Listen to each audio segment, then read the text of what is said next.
Ito pinapasikat.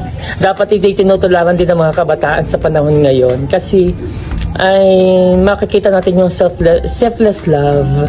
Hindi niya iniisip ang kanyang sarili, lagi niyang iniisip ang family. Kaya nga binata pa hanggang ngayon kasi ang kailangan niyang itaguyod ay hindi lamang ang kanyang sarili kundi ang kanyang mga magulang, particular ang kanyang ina. Alam niyo po ba kanina mga kainang, ay dumating din yung aming inaarkila pagka halimbawang kami ikukuha ng saging, pagka kami bibili ng saging. Siya kasi yung parang pinakakatiwala doon sa sagingan doon. Siya ang titingin, siya ang bibilang ng mga saging. Ay sobra-sobra ang paghanga ko sa kanya. Una dahil napakabuti niyang anak.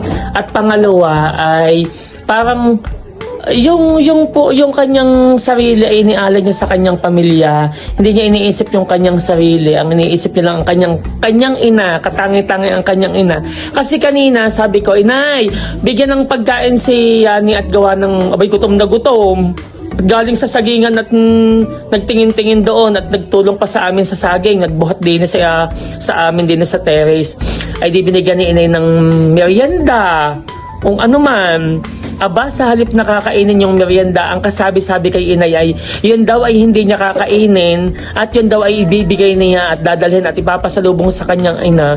Imagine, kung paano ninyo yung pagpapahalaga sa kanyang ina at pagpapahalaga sa kanyang pamilya. At hindi lamang siya namimili ng kanyang tutulungan. Lahat ng dining mga taga-barangay pagkakailangan ng tulong to the rescue ang tao na ito. Lalo na nung kami nag-Flores de Mayo, nandoon din siya Katulong ko din. Tumulong din sa akin sa pagbubuhat ng aming handa doon sa Tuklong. Kaya shout out sa iyo, Yani. Napakabuti mo at ipagpatuloy mo yung kabutihan na iyan. At sana maraming makakita at makita ng kabataan. Tularan ka. Salute sa iyo. Salute kami sa iyo. Pakasipag niya si Yani na iyan. Ay! Sina... At saka yan ay wala yung... Yan ay hindi nagiinom yata si Yani. Ay pero ikaw ang nagtataguyod ng pamilya mo. Diga? Ay tikat ibinibidyo ko si Yani. Tiyak ko natutuwa kay Yani. Tiyak masipag. Yan. Oo. Abay napakasipag ng taong ito Oo. Hindi na nag-asawa dahil ang priority ay family.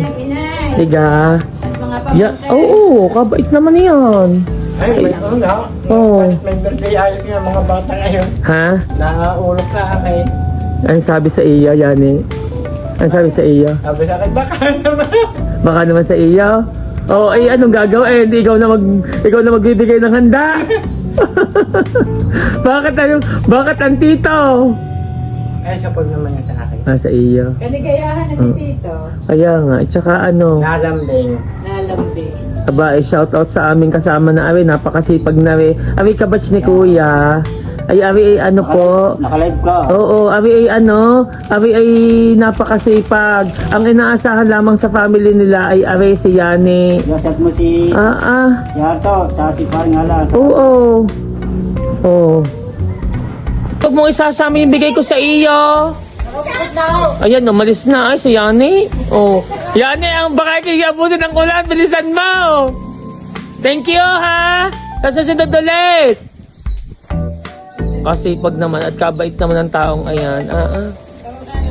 Oo, mabait yan. Tadya, mga kainang. Yun pong aking furniture na inay napakabait po noon, taong ayon. At yun po ay walang kabisyo-bisyo. Yun, nagiinom ng paminsan-minsan. Pero ang inaasahan po sa family ay siya lang talaga. At lahat naman ng mga kapatid ay may asawa na. Ay siya lamang ang binata at siya lamang nagtataguyod sa kanyang ina. Liga Ate Merle, shout out po sa iyo. Congrats at napakabait ng taong ayan. Wala na mga katulad na ganyan. Ilan laang sila. Ay inang!